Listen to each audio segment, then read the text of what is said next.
In this video tutorial, I'm going to share with you how to add line numbers within your Microsoft document.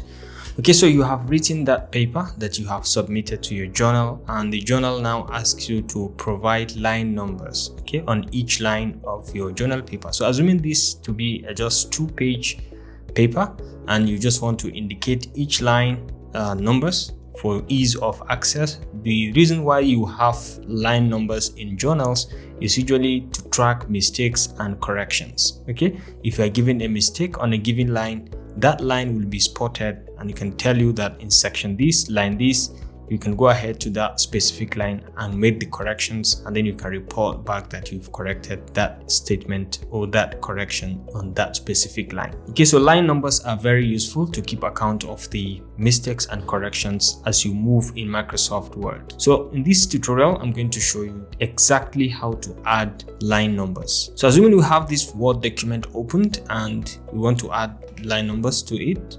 So from the Home tab, you can just come all the way to Layout. So once you're on Layout in your Word document, you can see line numbers over here. So once you just click on this small drop down, you can see none. Right now it's set to none, but you can make it continuous. Once you hit on continuous, you can see each and every line now has a number attached to it. You can see it, line 40, and it continues to the next page, line 78 up to 79. So this covers everything. So in terms of corrections, whichever line you are corrected, you can just easily refer to that particular line and make your corrections and resubmit your paper for approval. Now this is the first method where you have everything and it's set to continuous. So that's the first one, set to continuous. You can restart each page to restart on a different line number. So you can click on this, and right now the first page is numbered 1 to 40, and as we enter the next page, it starts the numbering afresh. Okay, so you can see it. So now this is 1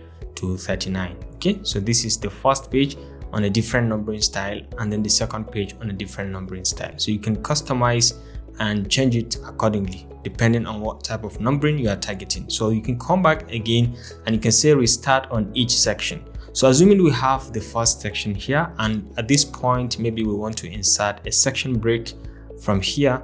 At this point, for example, we have another subtitle, maybe we call it themes and styles, and we try to copy the effect here using the format painter tool. For example, we can just copy the effect and just come over here, select this, and then try to centralize it, okay, and make it like a subheading, and then we can make this a section. So let's insert a section break. Okay, you can select anywhere within the document and you can come back to a layout. Okay, so you can come to breaks over here and you can see insert a section break and start the new section on the next page. So this inserts a section break and it will start the new section at different page. Okay, so you can just select this and you can see the section now is on a different page. So what I'm trying to show us is we can change the numbering style to restart at each section. Okay, once we click on this, you can see the numbering. The first section is this,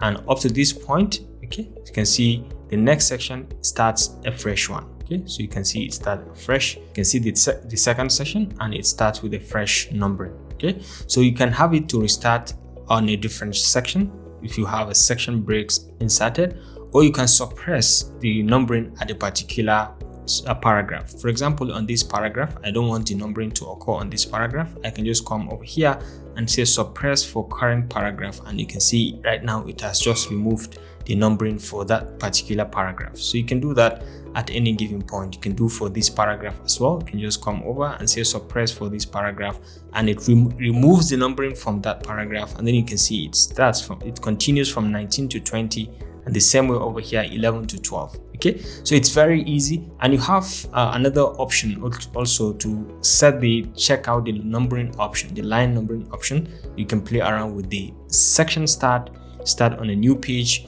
or continuous, just like we've explained, or on even pages or on odd pages, depending. You can specify this on the layout tab. Okay, so you have the option to define the headers and footers, the edges, okay, and then the pages, the vertical alignment and the horizontal alignment, and how do you want the numbering to be applied in this section, line numbers, and you can see start at 1 or count by 1, or you can count by 2 or by 3 or thereabout, or you can restart on each section or make it continuous depending. So you can set all that from here. You have a number of controls and even the default settings. You can always refer back to the default if you want to refer back to the default. And on the margin section also, you have the option to define the top, right, left button and the gutter options, okay, the positions and the normal pages. If you want it to be mirrored page, you can see the preview over here. You want it to be 2 pages, you can see the preview as well over here, and you can make it even book fold, which is something like this. I usually leave it at normal on this case and set everything